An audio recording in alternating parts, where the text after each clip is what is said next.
Ternyata abah saya nggak percaya begitu saja. Akhirnya abah saya kirim spion waktu itu. Saya nggak tahu kalau dibuntuti spion oleh abah saya. Soalnya saya selalu pulang larut malam dan terlambat. Tapi abah saya rupanya nggak percaya dengan itu, dibuntuti ini. Ternyata benar. Ini saya masuk gereja, si spion ini tahu langsung pulang. Nah, seperti biasa, setelah selesai gereja saya datang lagi ke abah. Kok sampai malam kamu? Abah saya sudah dapat laporan ini. Kan biasanya seperti ini abah. Benar. Kamu pergi les tadi? Iya. Ya sudah, kalau begitu nggak apa-apa. Rupanya di sini diam-diam abah saya sudah merencanakan sesuatu untuk mengumpulkan keluarga lagi.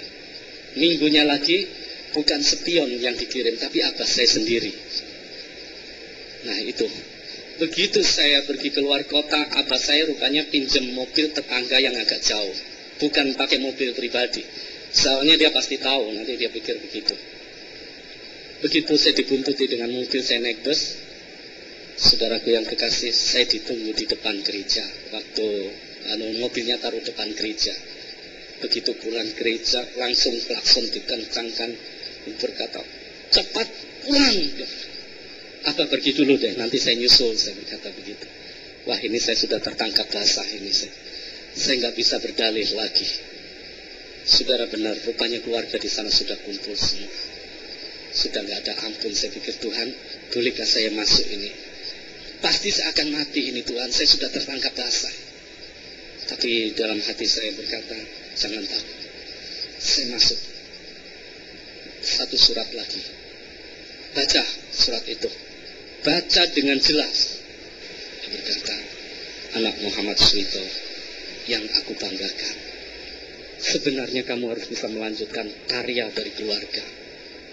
Aku sudah banyak menguras uang untuk membiayai kamu. Tapi kamu sekarang ternyata mengecewakan keluarga. Kamu telah jadi orang kafir dan coba-coba mau membohongi kami sekeluarga.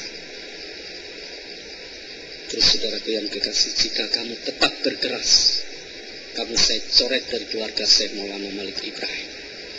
Kamu tidak akan mendapat warisan-warisan itu lagi. Saudara tahu, abah saya itu keturunan yang kelima dari pendiri kerajaan Islam di Demak, salah satunya. Dan saya masih generasi yang keenam. Saya mendapatkan warisan dari situ cukup. Saya punya harta. Tapi pada waktu saya mendapatkan surat itu, saya lari ke kamar. Kamar saya kunci. Dan saya berkata, saya berdoa, Tuhan, Engkau tahu isi surat ini. Saya berbicara sekali lagi di hadapan Allah. Saya dengar suara Allah pada waktu itu. Bukan dengan hati tapi telinga. Suara itu berkata, kamu sebenarnya sudah mati. Tapi kamu sekarang hidup. Aku sudah hidupkan kamu takut mati karena tidak dapat warisan itu. Saya menangis. Saudara, kemudian saya ambil keputusan. Saya buka pintu. Saya berkata, Abah, ini keputusan saya sekarang. Rupanya antara gelap dan terang tidak bisa dibaur jadi satu. Hasilnya seperti air dan minyak. Ya, kamu di pihak yang gelap, cepat keluar dari tempat ini. Seluruh kampung, seluruh desa hadir seperti upacara besar pada waktu itu. Saya keluar dari rumah. Saya stop bis di pinggir jalan itu. Di sini satu rencana Tuhan memang luar biasa. Saya begitu naik bis, saya mau duduk di bangku itu. Saudara tahu, saya nggak jadi duduk. Karena apa? Ada orang Tionghoa di situ. Terus kondektur berkata, duduk. Bapak nggak tahu kebiasaan orang Gresik, saya bilang. Ya, tapi ini bukan bis nenek moyangmu, ini bis umum. Dia berkata begitu. Ayo duduk. Kalau Bapak ingin duduk, orang Cina ini suruh pergi dulu, duduk di tempat lain, gantian.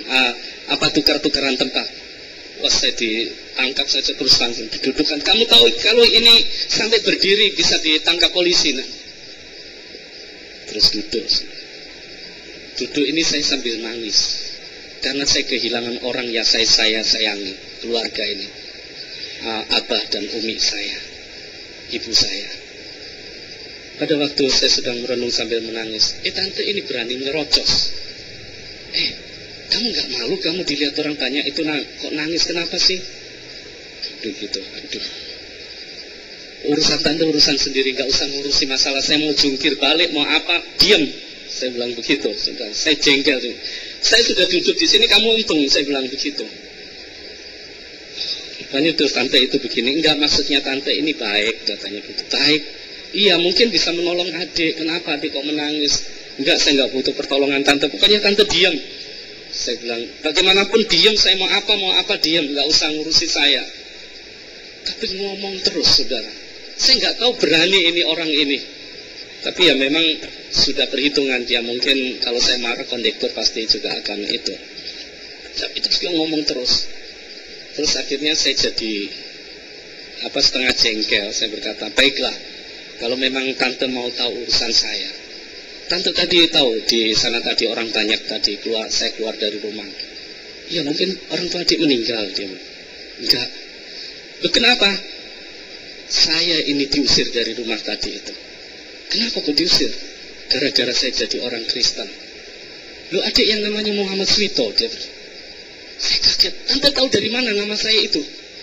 Makanya sekarang ini adik ikut saya saja, udahlah enak, pokoknya saya mau tolong adik saat ini.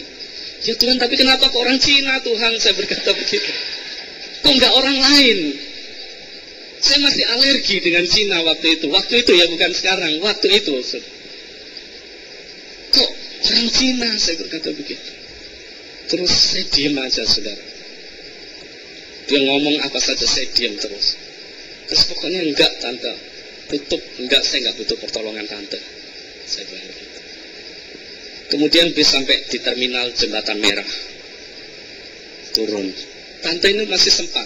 Gimana? Mau ikut tante? Saya diam. Tapi karena diam itu mikir saya harus pergi kemana. Saya enggak punya tujuan. Masa saya mau jadi gelandangan? Saya pikir begitu. Tante sudah jauh, saya panggil lagi, sudah. Sedikit gengsi, saya mau omongkan Tommy dulu gengsi ini. Saya mau setengah malu-malu, tante. Kaget itu tante. Kenapa? Jadi mau ikut tante? Ya udah, saya bilang begitu. Saya nggak tahu mau tujuan kemana ini, saya nggak punya tempat tinggal. Makanya ikut tante dari dulu, dari tadi kan enak kalau begitu terus ngomong-ngomong dari tadi begitu. Akhirnya tante itu mau nyamperin saya. Udah, ayo masuk taksi. Saudara, ini orang Katolik, keluarga Lim. Begitu saya naik taksi, saya diajak masuk dari Jalan Raya Darmo, masuk ke Jalan Ronggolawe. Jalan Ronggolawe ini persis di belakang Rumah Sakit Darmo. Ternyata bukan Cina melarat yang nolong saya. Cina yang kaya luar biasa. Saudaraku yang kekasih, saya melihat rumahnya. Ya Tuhan, rumah besar begini, saya bilang begitu. Tapi kok enggak orang Jawa ya Tuhan? Kalau orang Jawa kan enak saya.